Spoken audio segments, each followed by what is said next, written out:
자, 오늘 말씀에 보면 그 바로 앞에 12절에 나는 내가 해온 그대로 앞으로도 할 것이다. 사도 바울이 계속 사역하겠다. 지금까지 하는 것처럼. 왜 그러냐? 자랑하는 자들이 있어서 내가 쉴 수가 없다. 이제 좀 깊이 보면 이 말씀을 좀 더 깊이 말씀드릴 수 있지만 간단하게 맥락을 짚는 겁니다.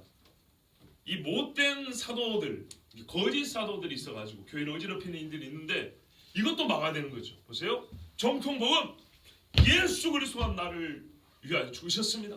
내 죄를 대속하여 죽으셨습니다. 여러분 믿으십시오. 성령의 부르심에 응답하십시오.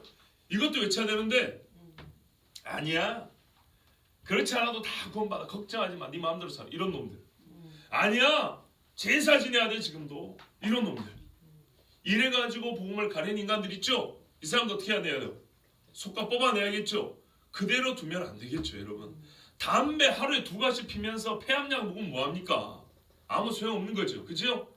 자, 그래서 바울이 말하면 기회를 찾는 자들이 그 자랑하는 일로 우리와 같이 인정받으려는 그 기회를 끊으려 합니다.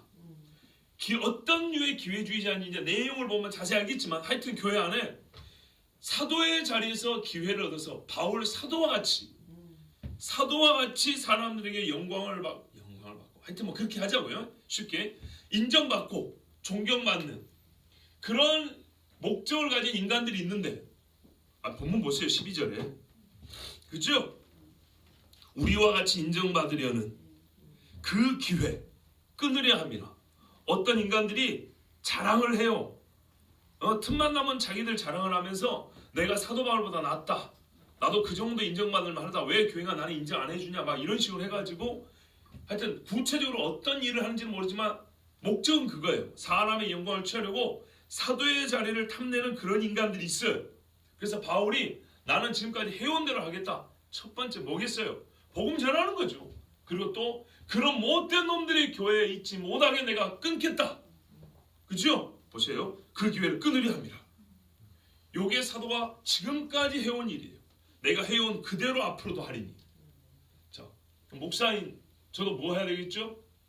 말씀 그대로 풀어서 복음 전해야 되겠죠? 동시에 복음을 가리는 인간들, 복음을 어그러뜨리는 인간들 어떻게 해야 돼요? 못하게 끊어야겠죠? 그러니까 신천지 들으면 어떻게 해요? 내가 나서서 막아야 되겠죠? 신고만 해주세요. 예. 먼저 싸우라 소리 안 해요. 제가 싸울 테니까. 몇 년 전에 찾아온 인간들이 있었잖아요. 예. 아니 뭐 여러분이 싸울 수 있으면 싸우셔도 좋고. 하여튼 그런 인간들을 막는 일도 반드시 해야죠. 지금 못 막아줘 교회가 얼마나 난리가 났습니까? 풍지박산난 교회 한두 개가 아닙니다. 그런 사람들은 어떤 놈들이냐? 보세요. 말씀이 설명 다 해줍니다. 거짓 사도요. 속이는 일꾼이니 자기를 그리스도의 사도로 가하자는 자들이냐. 자, 이런 놈들이 교회에 있으면 어떻게 돼요? 교회가 그리스도의 교회가 되겠습니까? 마귀의 집이 되겠습니까? 마귀의 집, 도적의 소굴이 되겠죠? 그러니까 이거 막아야죠. 자, 보세요. 예수님이 나를 믿어라 따르라고 한 게 아니라 예루살렘 성전 들어서 소지하고 뒤엎었단 말입니다. 이 일도 했단 얘기예요. 독사의 새끼들 하면서 저주도 했단 말이에요. 그딴 가르침 그만두라고 하면서 예수님이 소리쳤단 말입니다. 불쌍한 과부는 불쌍히 여기셨고 작은 두 랩도도 칭찬하셨지만은 그죠? 누굽니까? 그 아나니아 삽비라 같은 사람들은 베드로도 그 자리에서 저주할 죽게 했고 교회를 어지럽혔던 사람들은 얼마나 책망에서 내쫓았습니까? 그런 사람들을 끊는 일도 교회 지도자요 사도였던 바울이 해야 될 일이었습니다.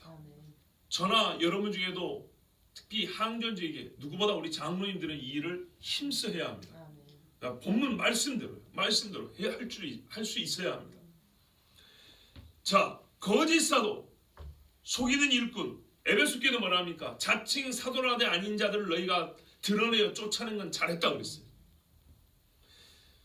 자, 거짓 사도니까 이 사람들은 소위 말하는 평신도는 아니죠. 그렇죠? 교회 지도자고 가르치는 자리에 있는 사람들이죠. 그리고 속이는 일꾼이니 자, 교회 아주 맨날 밥 얻어먹는 사람 아니에요. 밥도 할 줄 아는 사람이고 남 대접도 할 줄 아는 사람이에요. 그런데 자기를 그리스도의 사도로 가장했대요. 야, 그리스도의 사도를 할 때요. 12 제자와 바울과 동격으로 자기를 자칭 그렇게 말을 했고 사람들 하여금 그렇게 믿게 하는데 힘을 썼다는 얘기입니다. 그래서 뭐 하려고요? 표창장 받으려고요? 아니요.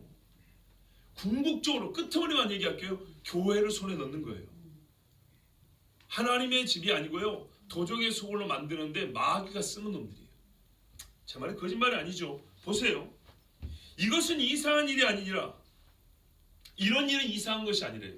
사람들이 그래요. 설마 교회에 그런 일이 있겠어? 에이 그러지 말어. 바울 선생 너무 그 지나치게 극단적으로 말하지 말어. 맞아요. 어떤 사람들은 미숙해서 그런 모습이 있을 수 있어요. 그런 모습이라는 것이 자기를 조금 이렇게 드러내고 싶고 말이죠. 남이 칭찬해주면 막 좋아가지고 막 뛰고. 그건 어려서 그럴 수도 있어요. 그런데 바울이 말하는 사람은 어린 사람 얘기하는 게 아니에요. 진짜로 아주 악독하고 사악한 목적을 가지고 교회 안에 들어온 사람들을 얘기하는 거예요. 있어요. 지금 우리나라에 얼마나 많습니까?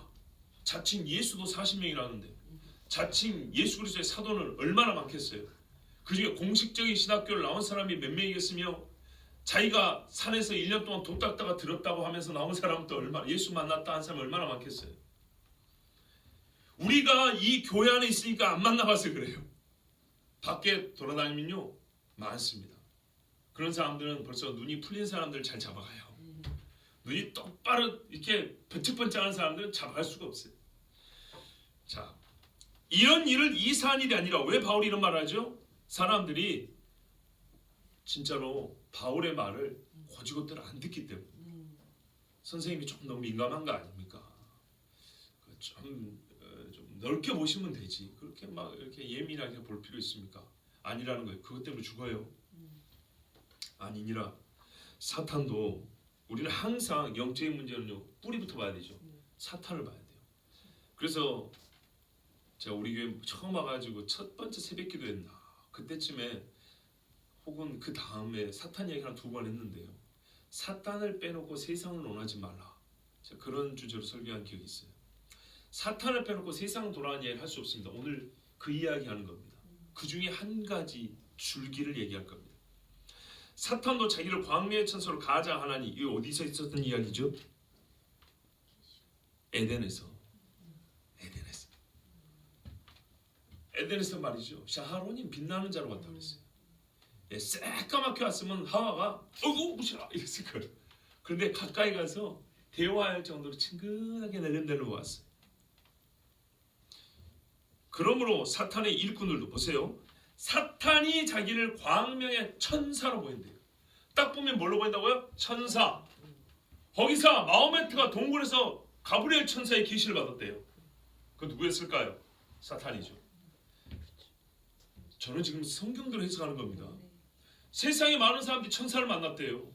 천사를 만나서 자기가요 무슨 경하고 써내요. 그런 사람들 많아요. 그리고 자기가 받은 계시 하면서 이걸 보라고 막 갖고 나와요.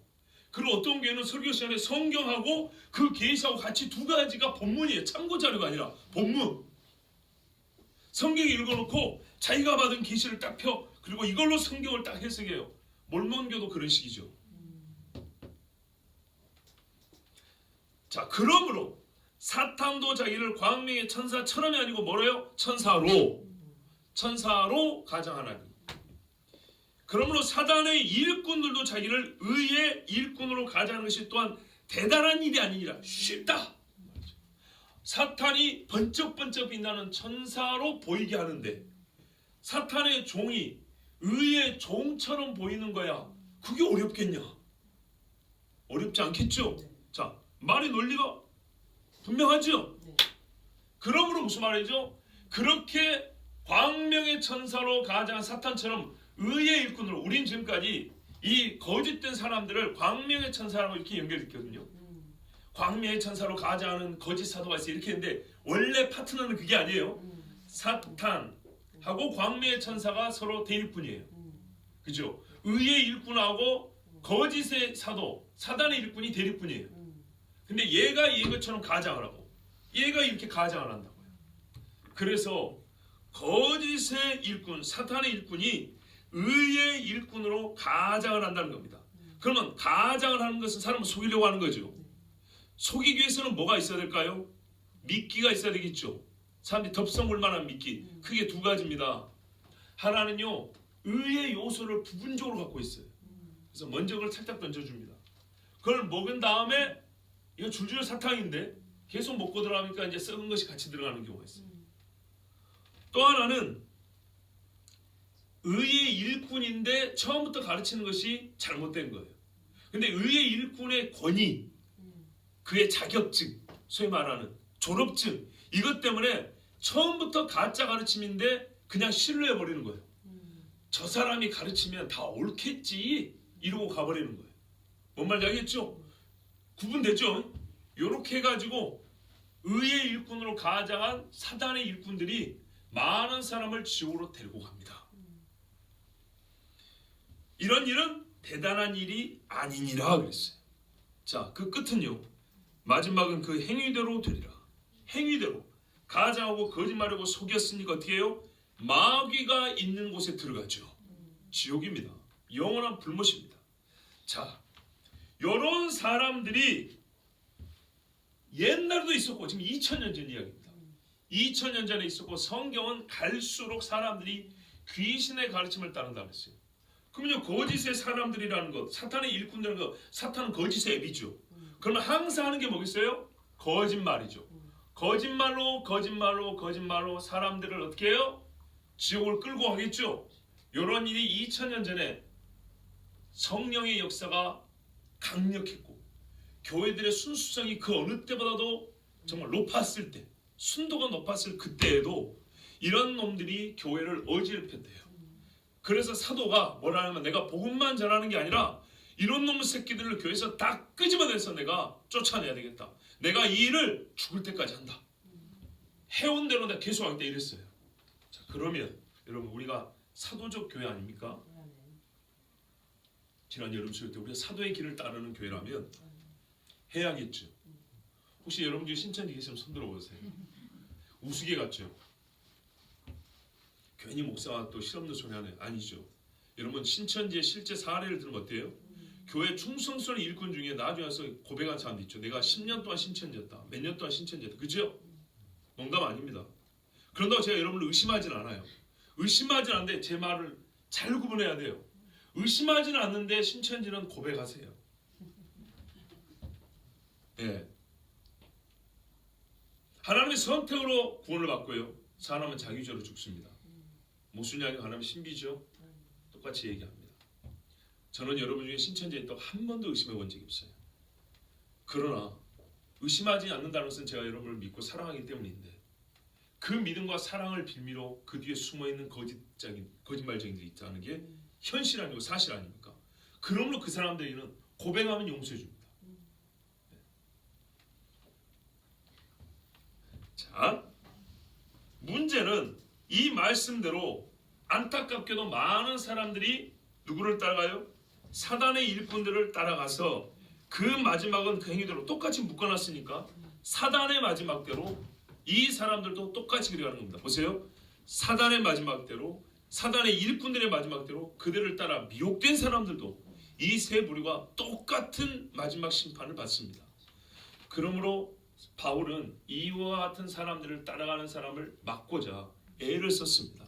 자, 그리고 하나님의 말씀은 마지막 때 이와 같은 미혹의 일이 훨씬 더 증가하고 적그리스도가 나올 때는 전 세계적으로 미혹이 된다 하였으니 우리는 적그리스도 성경 보면 불법의 신비라고 합니다.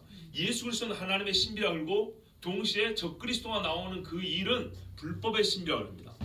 아담과 하와 타란 이후로 사단을 옆에 세워놓고 하나님이 메시아를 약속하셨습니다. 그리고 메시아와 사단의 관계를 말씀하셨습니다. 이 전쟁이 마지막까지 있습니다. 대가리를 밟고, 그렇죠?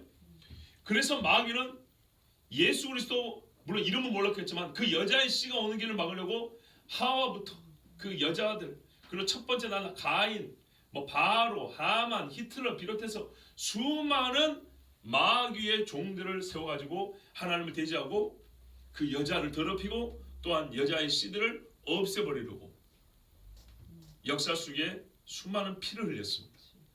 그리고 혹 만약에 그 씨를 못 막을 경우에 마귀는 항상 그 다음을 대비해 놓거든요. 여자 씨를 못 막을 경우에는 여자의 씨를 못 믿도록 하기 위해서 그래서 마지막 마귀의 대안이 뭡니까? 내가 그리스도야 하고 나타나는 어떤 한 인간을 준비해 놓은 거 아닙니까? 그죠? 적 그리스도지만 대리 그리스도, 대체 그리스도를 만들어 놓은 게 마귀입니다. 이게 그래서 예수 그리스도 하나님의 신비유의 카운터 파트너로 있는 대립각을 세우고 있는 적 그리스도입니다. 성경에서는 딱 그 이름을 정확하게 적 그리스도라고 명명하고 있습니다.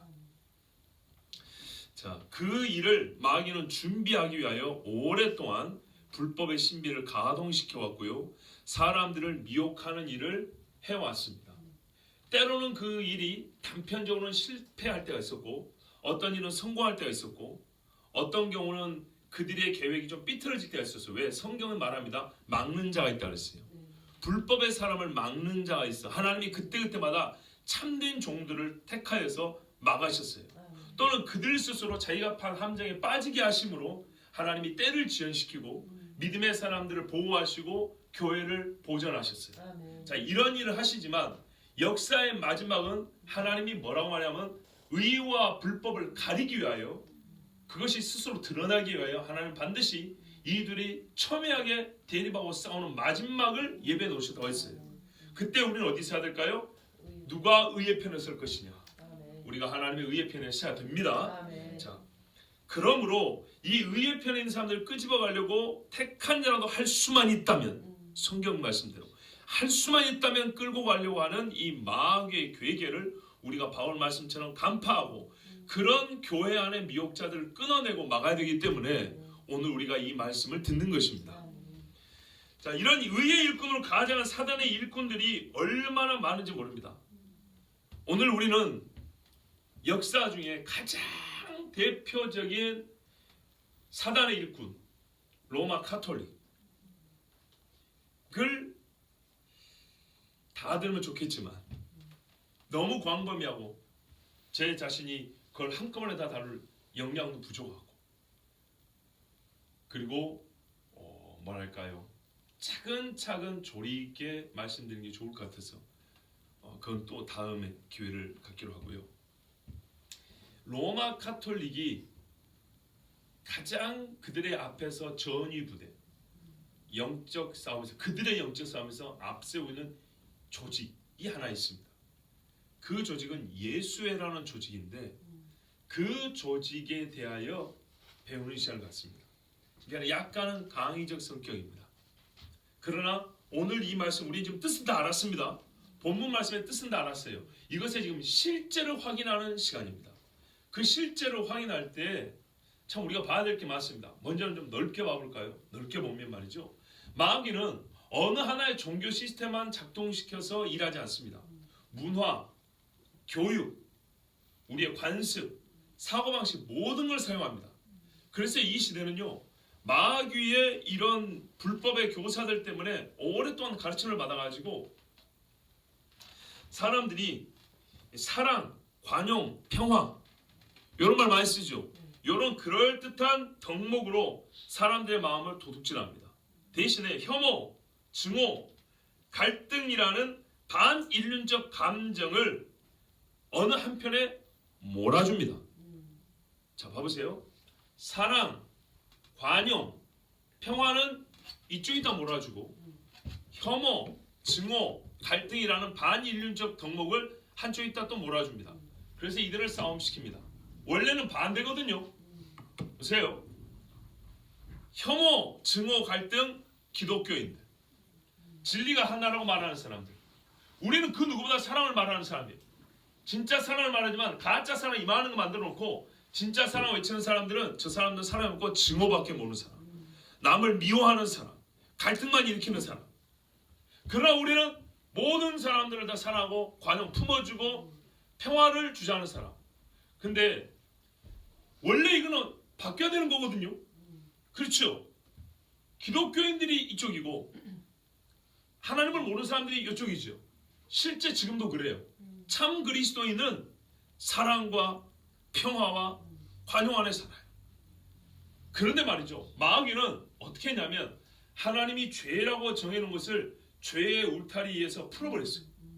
죄가 아니라고 만들어버렸어요. 그럼으로써 자연스럽게 이걸 뒤바뀌어 버렸어요. 무슨 말씀인지 아시겠죠? 보세요. 간통죄는 옛날부터 원래 죄였어.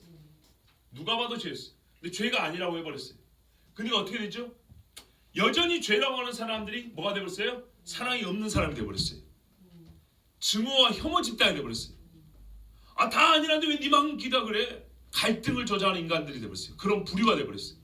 그런데 죄가 아니라고 허용한 사람들 어떻게 했죠? 남을 이해해주고 품어주는 관용이 많은 사람, 서로 싸움 없이 화평하게 살자 평화주의자 돼버렸어요. 그렇죠? 거기다가 많은 사람 어떻게 해요? 서로 사랑으로 품어주는 사람 돼버렸어요. 이게 문제였어요. 키는 이거였어요. 무엇이 죄냐? 죄가 있느냐 없느냐, 무엇이 죄냐라는 이 정의, 이것은 죄다 아니라는 이 이름 붙이기, 이 정의 하나에 입장이 바뀌어버렸어요. 마귀가 고단수를 썼어요.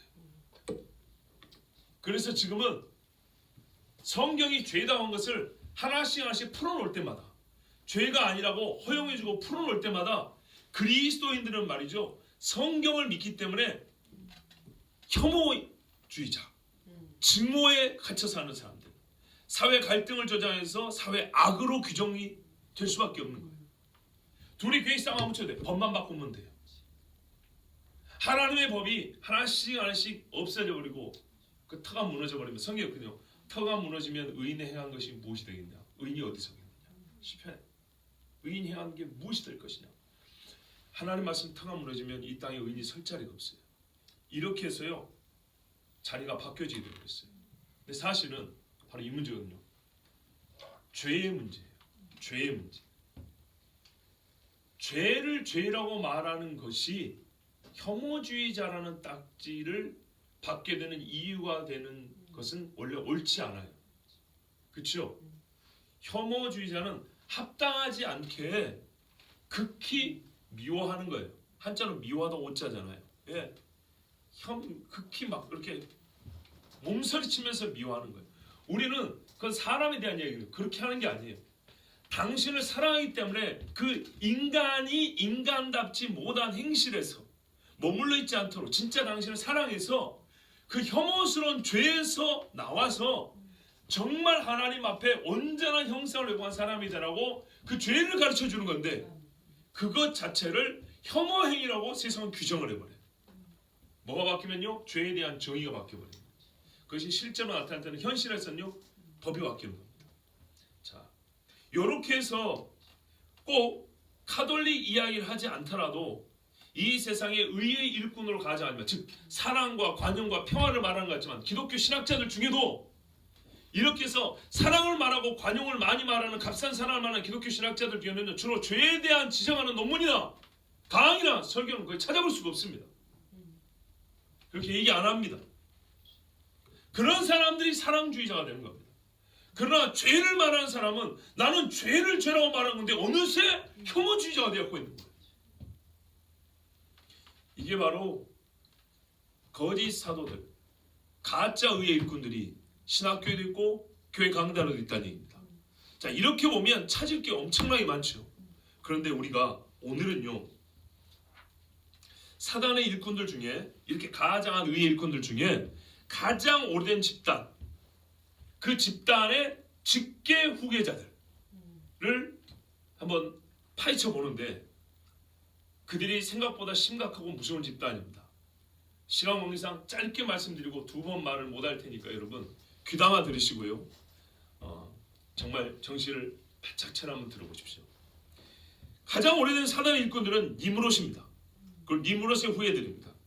성경에 말하는 불법의 신비라고 하는 마귀의 거짓에 처음부터 따르던 사람이 바로 니무롯과 그의 일당들이었습니다. 하나님을 대적했던 사람들, 성 쌓고 탑 쌓았던 사람들. 그 사람들을 우리가 이름하여 메이슨이라고 부르죠. 벽돌 굽던 사람들. 그래서 요즘에는 프리메이슨이라고 주장하는 사람들이 있죠. 신으로부터 자유롭게 되겠다는 게 소위 이제 세상 영웅신화 이야기인데요. 그런 류의 사람들입니다. 자기 스스로 이 세상에 신없는 유토피아 만들어 보겠다는 겁니다. 그런데 여러분, 그들이 광명의 천사로 가장 그럴듯하게 위장하여 현재 세계에서 가장 강력한 영향력을 미치고 있는 집단은 어디냐면 로마 카톨릭입니다. 왜 가장 강력하고 위장을 잘했냐 하면 성경과 십자가를 들고 있기 때문입니다. 망치하고 도끼 든 게 아니고요. 성경과 십자가를 들고 있습니다. 보세요. 이 사람들 교회 안에 거짓 선지자들 뭐 들고 있었겠어요? 성경 들고 있었겠죠. 저는 지금까지 이 카톨릭 이야기를 솔직히 자주 얘기를 했습니다. 물론 파편적으로 얘기를 했어요. 여러분이 기억을 잘 못하실 수도 있고 이렇게 꿰는 것은 좀 부족할 수 있지만 분명히 이야기를 많이 했습니다. 그리고 그 실체를 드러내는 말씀도 더러 전했습니다. 예를 들면 사순절에 관해서 설교할 때 기억나시죠? 성경 번역의 문제라든지 이런 것들요. 또 미사에 관해서 마리아에 관해서 그때 몇 번 말씀 전했습니다. 자, 그래서 오늘 또는 뭐 혹시나 오늘부터 몇 차례 걸쳐서 로마 카톨릭의 내부 집단 중에 그 가장 속임에 능하고 오래된 집단 로마 카톨릭인데 그 중에 그 안에 내부 집단 중에 제일 무자비하고 교활하고 의의 일꾼으로 최고로 가장을 잘하는 인간들이 있어요. 이름부터 그렇게 돼 있어요. 그 사람들을 그래서 많은 사람을 속이고 죽인 마귀 짓을 한 그 사람들을 여러분에게 폭로하고 드러내 가르쳐 줄 거예요. 그들의 이름이 예수회입니다. 이름부터 예수회니까 예수를 위하여 살겠다는 것 같죠. 그러니까 속아 넘어갑니다. 이 집단에서 했던 일들을 조금만 알더라도 우리 자신이 위험한 순간을 모면할 수도 있을 것이고 시대를 보는 이해와 분별력이 훨씬 더 커질 겁니다. 단순히 로마 카톨릭이 그렇구나 이 정도 아니라 세상을 보는 눈이 달라질 겁니다. 왜 성경의 불법의 신비란 교회 안에만 얘기 아니고 세상을 대상으로 한 거기 때문입니다. 세상을 대상으로 하되 그 일을 수행할 자로 마귀는요 십자가를 든 거짓 선지자들을 세워놨단 말이에요. 그게 로마 카톨릭이고 그 안에서 가장 교활하고 악랄한 집단이 있어요. 그 사람들을 오늘 소개합니다. 즉 이무롯의 직계 후손이라고 볼 수 있겠습니다. 요놈들이 적그리스도가 오는 세상을 준비하는 앞잡이입니다. 그들만이 아니지만 앞잡이입니다. 자, 단도직입적으로 들어갑니다. 예수회입니다. 이 예수회는 누가 세우냐면 이그나티오 로욜라라는 사람이 있어요. 들어보셨어요? 영성수련, 관상기도.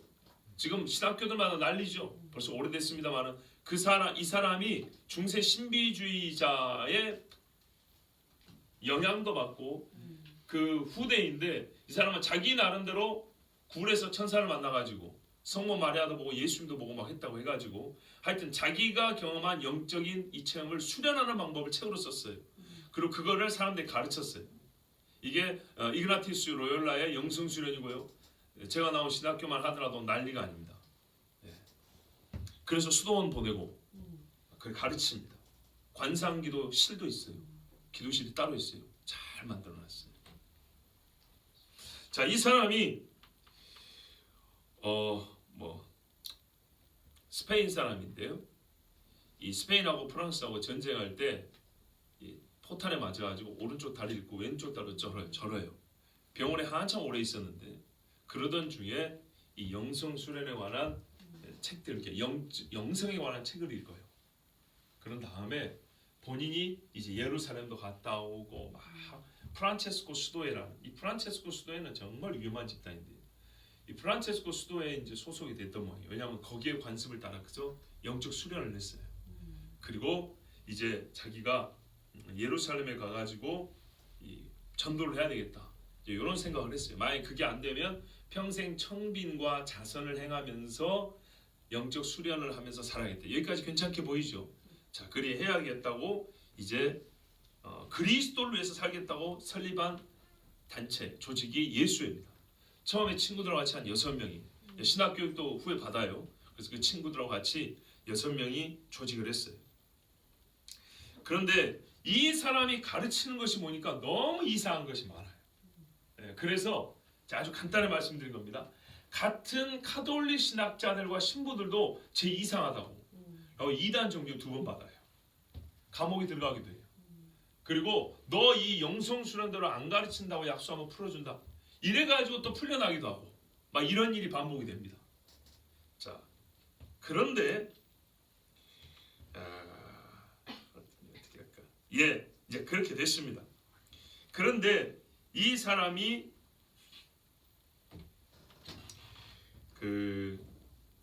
로마 카톨릭 앞에서 이제 눈에 띄게 된 계기가 있을 거 아니에요. 이단 종교를 받다 했죠. 워낙에 신비적인 이야기하고 자기 너무 주관적으로 제멋대로 하고 막 이러니까 이제 로마 카톨릭 안에서도 비난을 많이 받고 이랬는데, 언제 이 사람이 로마 카톨릭 안에서 이렇게 주목을 받고 또 뭐랄까요, 그 쓰임을 받는, 로마 카톨릭에 쓰임 받는 사람이 됐냐면, 종교개혁을 반대하는 반종교개혁으로 일어난 로마 카톨릭의 종교회의가 트렌트 종교회의라는 게 있습니다. 혹시 들어보셨어요? 못 들어보셨어요? 예, 뭐 괜찮습니다. 트렌트 종교회의라고 있는데, 여기서 말이죠, 종교개혁자들, 그러니까 루터나 칼빈, 스빙글리 이런 사람들의 가르침을 정면으로 반박 내지는 거부했어요. 그리고 그때 나온 이제 교서들, 결의문들 중에 뭐가 있냐면, 사람이 어떤 행위나 공로 없이 오직 예수 그리스도의 피의 공로로만, 즉 은혜로만 구원받는다고 하는 사람들은 저주받을지어다. 사람이 미사를 받지 아니하고, 신부가 집례하는 미사를 받지 아니하고 죄 용서를 받는다고 하는 놈들은 저주를 받을지어다. 이게 트렌트 공의회에 몇 번이나 맞는 파문 선언이에요. 아시겠죠? 이런 식의 결의를 하는 게 바로 로마 카톨릭의 반종교개혁 회의인 트렌트 종교회의라는 겁니다. 이제 거기에 맞서서 또 종교개혁자들 후예들은 막 비판하는 글도 막 쓰고 해서 이제 이게 1500년대 후반부터 1600년대까지 막 싸우는 거예요. 그게 이름하여 신학계 역사로 보면 정통주의 시대가 된 거예요. 왜냐하면 단어 하나, 말뜻 하나하나가 너무나 중요한 거예요. 그래서 교리를 체계화하고 조직화하는데 신학 역사에서 보면 가장 힘을 많이 썼던 때가 그게 바로 정통. 그러니까 정통이 뭐냐 이 말이죠. 성경대로 가르친다는 게 뭐냐 이 말이죠. 그거를 정립한 시기가 바로 정통주의 시대라는 겁니다. 종교개혁 이후 세대입니다. 자, 요때 이 예수의 그 누구지? 단원 중에 한 사람인데, 요 사람이 이제 제가 알기로 로열라의 친구거든요. 요 사람이 지금 제가 써놓고도 어디에 뭐가 있는지 모르겠어요. 그냥 머릿속에 든 이야기를 했어요. 라네즈라는 사람이 있는데, 요 사람이 뜬금없이 말이죠, 이 트렌트 종교회의 안에서 교황 무호성을 주장하는 겁니다. 교황은 무호하다고 강력히 주장을 합니다. 자, 왜 그랬을까요? 종교개혁자들은 교황을 적그리스도라고 봤어요. 그래서 교황이 한두 명이 아니죠. 그래서 오리지널보다는 적그리스도의 이제 모형들, 그래서 적그리스도들 이렇게 봤어요. 그런데 이 예수의 회원이 이 사람은 아니다. 교황은 무오하다. 틀림이 없다. 잘못이 없다. 그게 무슨 말이에요? 벌써 그리스도화 시켜버린 거예요. 이건 막 주장했어요. 그러니까 당시의 신부들도 말이죠. 야, 그건 너무 지나치잖아. 안 받아줬어요. 이거 받았는데 한 300년 걸렸어요. 그런데요, 카톨릭 안에서도 그 시간이 많이 걸렸어요. 그런데 그때 당시에 교황 입장에서는 듣기 좋아요, 안 좋아요? 듣기 좋죠. 그래서 한참 카톨릭 안에서도 너무 얘들은 오버가 심하다. 너무 극단적이다. 이것들은 거짓말을 너무 잘한다. 그래서 조심해야 된다고 이단 시비가 걸렸던 놈들인데, 정식 카톨릭 내부 혹은 하위 조직으로 인가를 해줘 버립니다. 여기서 눈에 확 들어와 버린 거죠. 자들은 잘만 하면 내 오른팔로 쓸만하다. 왜? 카톨릭 내에서도 비난이 쇄도하는데 불구하고 교황은 모호하다. 교황은 잘못이 없다. 교황이 하신 말씀은 진리다. 막 이렇게 외쳐버리니까 이런 분들 써줘야지. 그래서 이때부터 본격적으로 교황의 친위 부대가 됩니다. 그런데 여러분, 이건요 아이러니예요. 교황의 친위 부대지만요, 교황이 자기가 뭔가 아쉬울 때 누굴 찾게 돼 있을까요? 예수를 찾게 돼 있겠죠. 그래서 실제적으로 이 예수의 총재는 검은 교황이라고 부릅니다. 보이지 않는 교황. 실제 역사는 바로 이때부터 교황이 예수의 손에 들어가게 됩니다. 그래서 예수의 총재가 뒤에서 조종하는 대로 교황이 따라 움직입니다. 교황 그 자체도 모자란 인간이지만 더욱 사악한 집단 수계가 뒤에서, 커튼 뒤에서 조절한단 말이죠. 그런데 진짜 무서운 건 언제냐? 예수의 회원이 교황이 돼버리는 거예요. 지금 우리가 그런 시대에 살고 있다는 거 아십니까? 세상 언론에서는 프란체스코가 예수의 출신 수사다 해가지고 수도사라 해가지고 청긴과 사랑하고 막 사람들 발바닥에다 입 맞추고 하니까 막 난리를 하죠. 그죠? 철저하게 속고 있다는 걸 알아야 됩니다. 근데 제가 지금 예수회가 얼마나 나쁜 집단인지는 얘기 안 했죠. 그냥 딱 전제로 깔아놓고 얘기한 거죠. 자, 예수회가 어떤 집단이냐, 교황과 무슨 관계냐, 제가 좀 체계적으로 말씀도 좋겠지만 시간 관계상 그냥 짧게 물 흐르듯이 얘기해 드릴게요. 자, 예수회는 말이죠, 원래 기본적으로 교황 떼어놓고 예수회 자체가 말이죠, 조직이 될 때 자기들 안에 강력이 있고 규칙이 있어요. 강령과 규칙인데 그 중에 하나를 보면 예수의 제1법칙이라고 있는데 뭐라고 되냐면, 인간은 우리 주 하나님을 찬양 경외하고 섬기기 위해서 창조되었다. 인간은 이 사물들이 자기의 진정한 존재 목적을 성취하도록 돕는 한에서만 이들을 이용해야 할 것이며, 여기까지 괜찮게 들리죠? 만약 이들이 궁극적 존재 목적을 이루는 데 방해가 된다면 이들을 제거해 버려야만 할 것이다. 무슨 말인지 아시겠죠? 근데 문제는 이 목적을 누가 설정하냐면 로마 카톨릭이 설정을 해요. 자, 사물은 만들어진 존재 목적이 있다는 거예요. 이 목적에 안 맞는 것들은 제거해버려야 된다. 예수회는 이걸 위해서 만들어졌다는 거예요. 근데 그 목적을 누가 정하냐? 성경 아니죠. 로마 카톨릭이 정해줍니다. 우리 카톨릭이 정한 존재 목적이 안 맞으면 얘들은 다 제거해야 돼. 그래서 카톨릭 때문에 죽임당한 사람이 엄청나게 많은 거예요. 그 다음에 규칙 제13조에 보면 모든 사건, 모든 사물에 관하여 안전하게 생각하고 이해하고 싶다면 우리는 다음과 같은 원칙들을 고수해야 된다.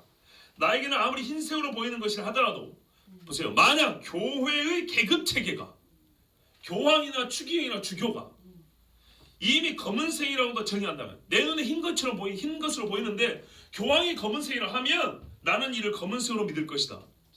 이게 로열라의 말이고, 이게 바로 예수의 규칙이에요.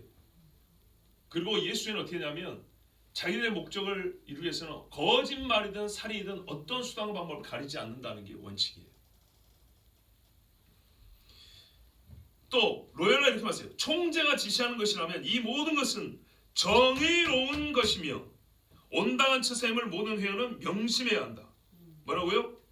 잘못됐어도 예수의 총재가 옳다 하면 살인도 괜찮은 거예요. 무슨 공공재 살인면허증 갖고 있는 것처럼 이렇게 되는 거예요. 그리고 이 사람들은 말입니다, 이 예수의 이 사람들은 예수처럼 사는 사람이라지만 실제로는 그렇지 아니하고, 어떤 사람이 어떤 이 총재에게 어떤 권한이면 특별한 사명 권한이 있어요. 나중에 교황이 얘들을 이제 인주해주면서 교황 친위를 받았잖아요.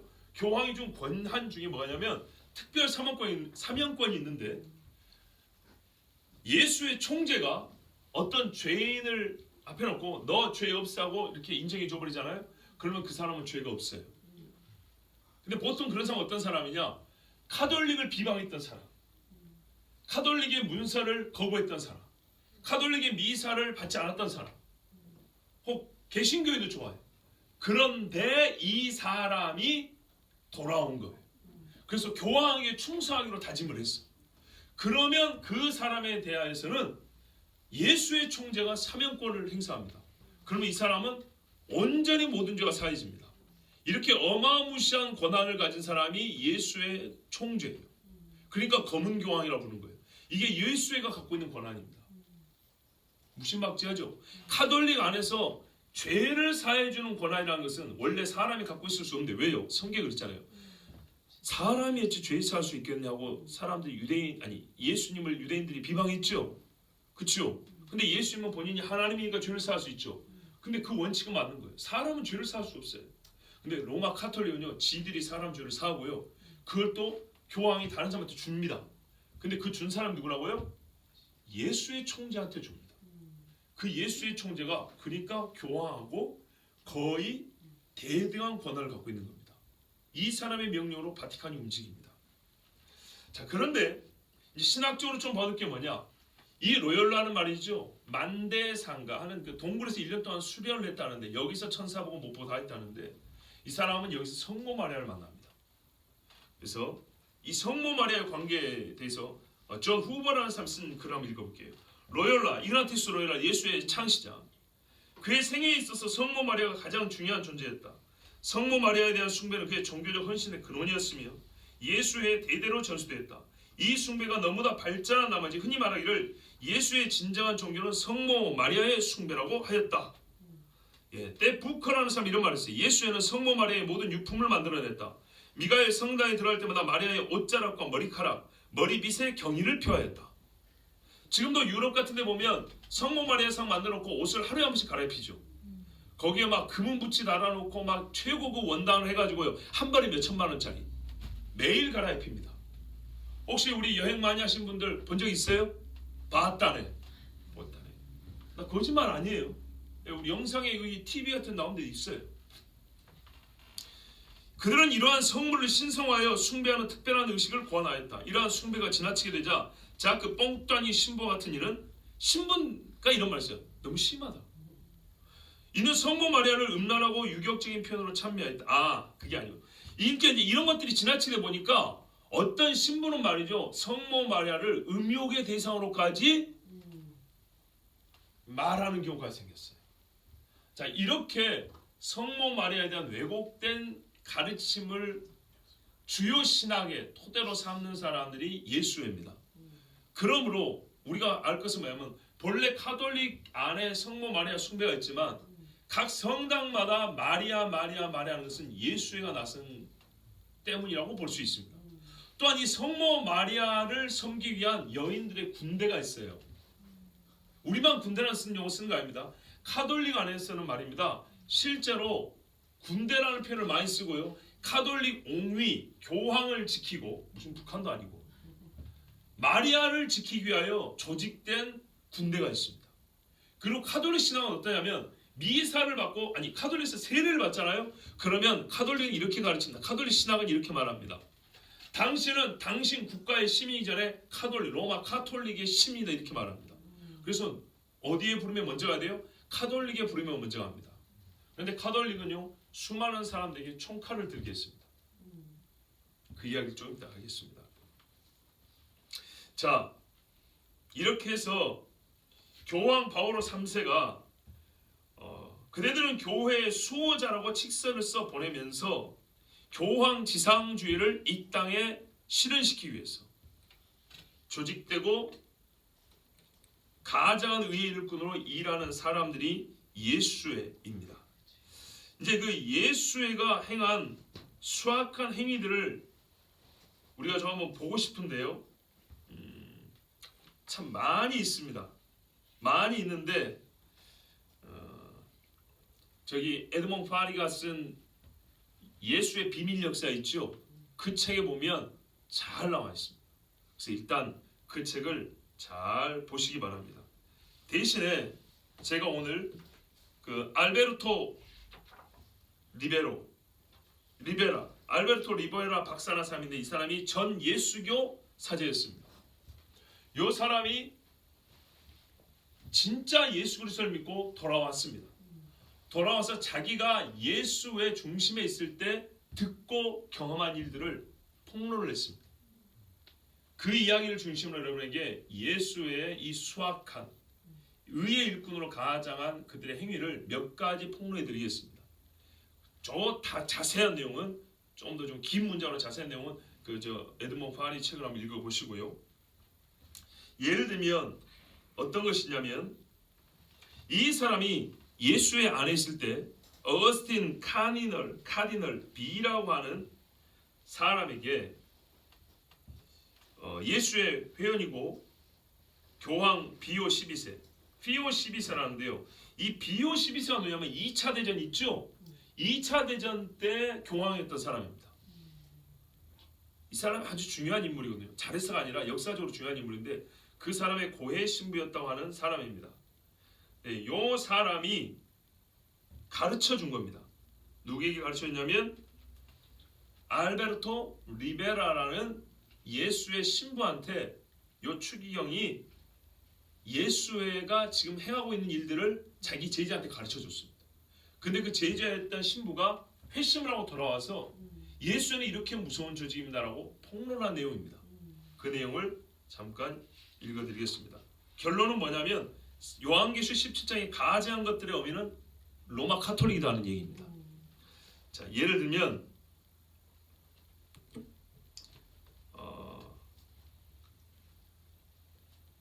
로마 카톨릭은 항상 유대인들을 혐오하고 죽이려고 했다는 겁니다. 왜 그런가 했더니 바티칸은 자기들의 그 바티칸 성을 예루살렘으로 옮기려고 했답니다. 왜? 거기가 제일 중요한 자로 성지잖아요. 그죠? 그래서 예수 그리스도의 대리자인 우리가 예루살렘에 있어야지 하고 예루살렘으로 자기들의 바티칸을 옮기고 싶은데 유대인들이 그걸 막고 있는 거예요. 그래서 오래전부터 바티칸은 유대인들을 미워했다는 겁니다.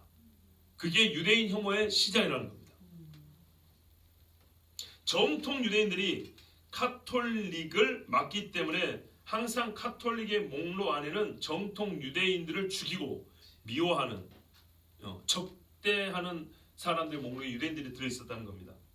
그래서 이제 교황이 어떻게 하면 이 유대인들을 몰아내고 예루살렘을 찾아올 수 있을까? 이렇게 하고 계획을 세웠는데 물론 이때는 예수회가 조직되기 전입니다. 근데 이것도 상관이 있으니까요. 한번 들어보십시오. 그때 예수회가 십자군 전쟁을 일으킵니다. 명분은 예루살렘 탈환이죠. 뭐 하려고요? 바티칸을 옮기려고. 바티칸을 옮기려고 예루살렘을 탈환한다. 모슬렘에게서부터 예루살렘을 탈환한다. 이방인에서 예루살렘을 탈환한다. 이러고 갔는데 문제는 여러분도 많이 들으셨겠지만 가는 동안에 유대인 마을들을 만나면 쑥대밭을 만들고 갔다. 유대인들을 만나면 엄청나게 많이 죽였습니다. 이게 바티칸의 계획 중에 하나였습니다. 그때 많은 남자들을 죽이고 일부러 여자들을 강간해서 임신을 시킵니다. 일부러. 그게 몇십 년 후면 그 아이들이 자라겠죠. 그 아이들을 또 다른 십자군으로 만들기 위해서 일부러 이런 짓을 했다고 합니다. 그래서 먼저 1096년쯤에 유럽에 있는 유대인들을 공개해서 유대인 공동체를 다 쓸어버리고 그리고 수많은 사생아를 낳게 했습니다. 그럼 그 아이들이 나중에 자랐을 때 자기 아버지가 누구란 걸 알게 될까요? 십자군 또는 로마 사람들을 알게 되겠죠. 그러니까 이 사람들은 엄마는 유대인인데 아빠는 유대인을 죽인 사람이에요. 유대인 공동체에서 이 어린 아이들은 살 수가 없어요. 그럼 문제는 뭐냐면 미움을 직접 받는 건 유대인들한테 받는 거예요. 죄를 저지른 것은 십자군이었는데 어릴 때 십자군하고 사는 게 아니라 유대인 마을에서 살다 보니까 엄마가 유대인이니까 살다 보니까 유대인 사람들 아이고 저 더러운 놈들 저 로마 병사 새끼 막 이러면서 이러니까 혹시 또 섞일까봐 정통 유대인들이 막 이러니까 이 아이는 희한하게 유대인인데도 유대인에 대한 미움을 갖게 되는 거죠. 이걸 노렸다는 겁니다. 그리고 얘들을 위로하는 척하면서 데리고 갑니다. 로마 카톨릭 사람들이 말이죠. 그리고 세례를 줘버립니다. 그럼 이 사람 뭐가 되죠? 카톨릭 사람이 되죠. 세례를 주면 카톨릭 사람이 되면 뭐가 되죠? 카톨릭 시킨 대로 해야 되죠. 그래서 얘들이 또 십자군이 됩니다.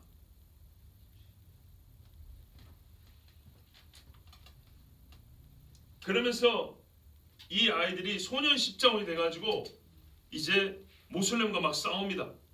그런데 문제는 싸울 때 이 아이들이 싸움을 얼마나 할 수 있겠습니까? 그리고 아직도 어린 아이들이 있겠죠. 이런 애들을 세례 준 다음에 카톨릭이 우리가 너희를 거두었어. 그런 다음에 모슬렘에 팔아버렸다. 모슬렘에 많이 팔아버렸어요. 왜 그랬냐? 이 사람들이 어릴 때 벌써 세례 줬고 카톨릭에 씨를 심어놨죠.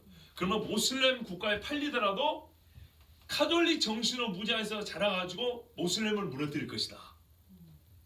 그래서 후에 카톨릭과 모슬렘이 싸울 때 모슬렘 내부에서 분란을 일으키는 카톨릭 사람이 되어줄 거라고 기대하고 이렇게 넘긴 겁니다.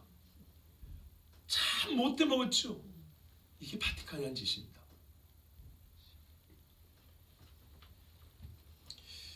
자, 그런데 말이죠. 로마가 이 예루살렘으로 옮기고 싶어하는 바티칸을 예루살렘으로 옮기고 싶어하는 이유가 있답니다. 그 이유가 뭐냐면 이 로마 사람들은 말하면 자기들이 베드로의 직계 제자라고 그러잖아요. 베드로의 후계자라고 그러잖아요. 그래서 베드로가 로마에서 죽었다고 막 이렇게 주장하잖아요. 그런데 이 책에 의하면 뭐라냐면 이 알베르토 신부에 의하면 예루살렘에 베드로의 무덤이 발견됐답니다. 아직까지 우리 성지순례 코스에는 안 나와요. 그런데 이분이 들은 말이면 도미니키 드레빗이라고 하는 프란시스코 수도원 자리가 베드로가 묻혔던 자리랍니다. 그러니까 베드로가 무슨 로마에서 거꾸로 십자가에 매달려 이 말은 거짓말일 수도 있다고 제가 저번에 한번 어떤 설교에서 잠깐 언급하고 넘어갔어요. 자, 그래서 이거를 밝히지는 않지만 바티칸이 베드로의 직계세자라고 할 것 같으면 로마가 아니라 어디 있어야 된다고요? 예루살렘에 있어야 된다고. 그래서 이제 쉬쉬하면서 자기들은 예루살렘에 옮겨 싶어하는 겁니다. 자, 이 로마는요 또 어떤 대적을 갖고 있냐면 유대인뿐만 아니라 그리스 정교회 사람들입니다.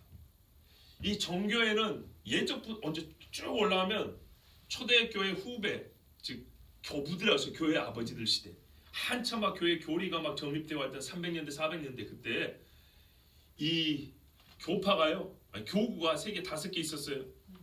그 중에 하나가 어디냐면 이 동쪽에 있는 교파들, 교구인데 현재 터키 쪽에 있는 소아시아에 있는 교구입니다. 그때 아주 왕성했어요. 로마보다 훨씬 나았어요.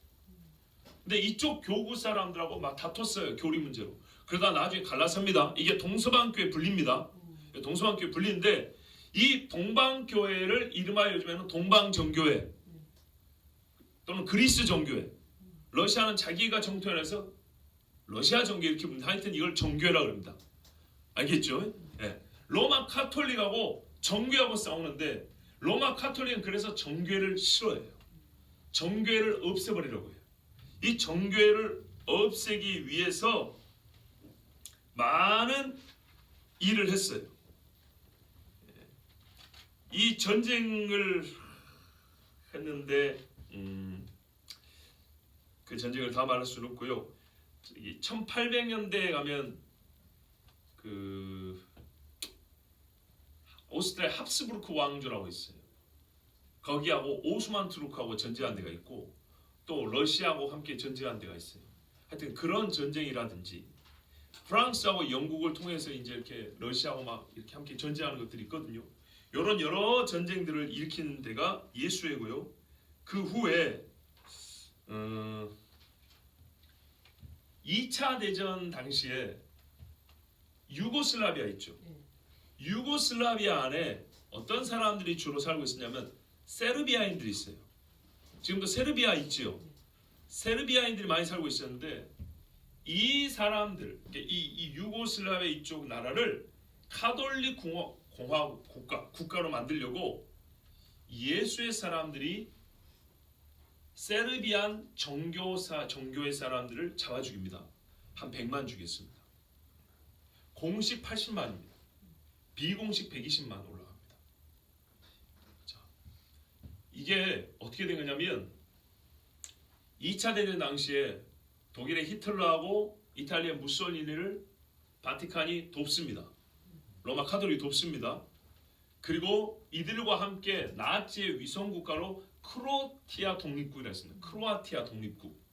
이게 1930년대 세워지거든요. 크로아티아 독립국이 2차 대전 내에 있었다가 없어집니다. 그때 이 크로아티아 독립국을 완전히 카톨릭 국가로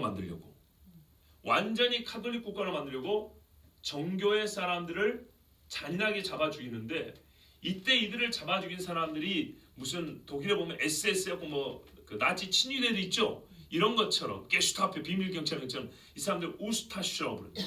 발음에 따라 우스타슈라고도 하는데 요 사람들이 크로아티아 독립국을 세우기 위한 카톨릭의 군대입니다.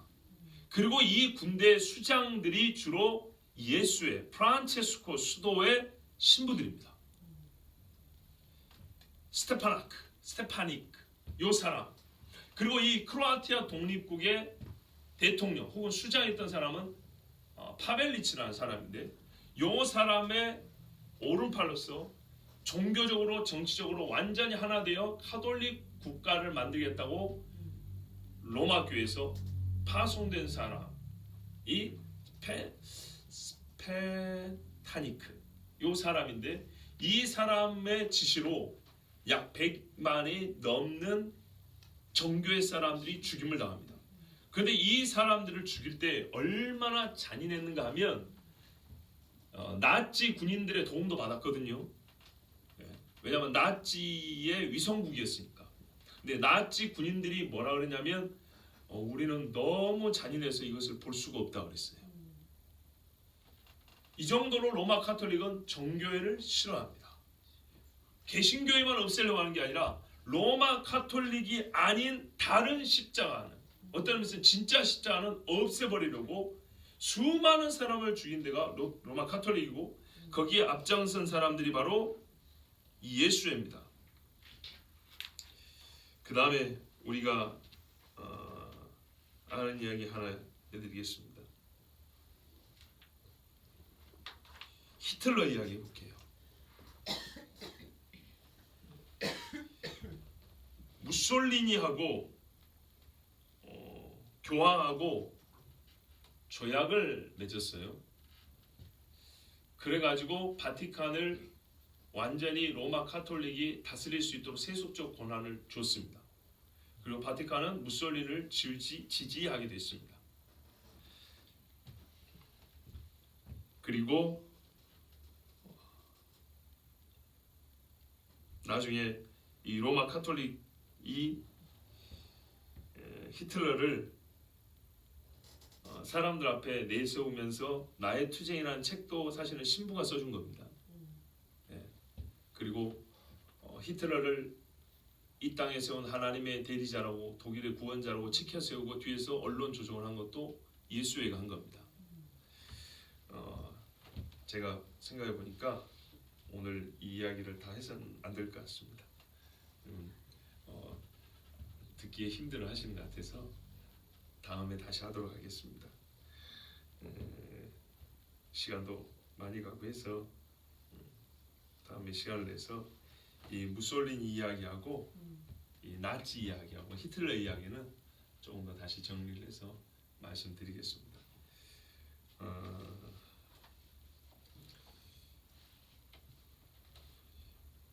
예수회는요,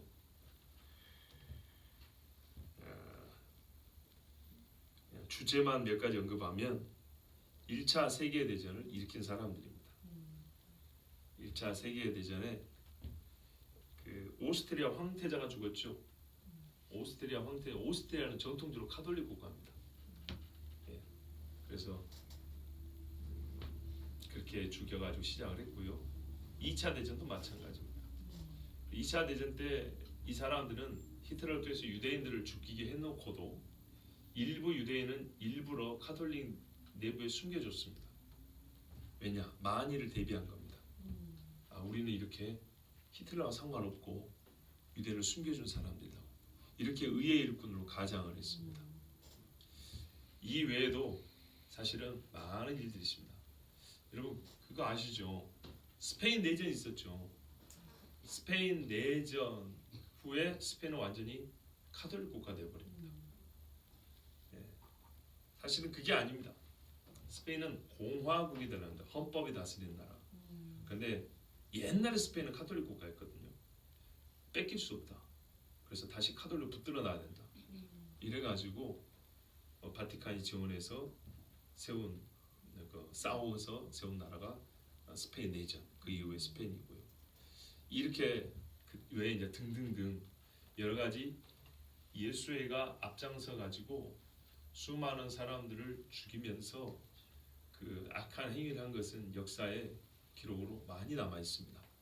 근데 확실히 이 밤늦은 시간에 이것들을 하나하나 정한다면서 실제 분량으로도 너무 많고 또 여러분 듣는데도 좀 낯선 이야기라서 시간 관계상 전하기가 좀 어렵습니다. 오늘 여기까지 하겠습니다. 다음에 다시 한번 전하도록 하겠습니다. 이 시간 우리 함께 기도하겠습니다.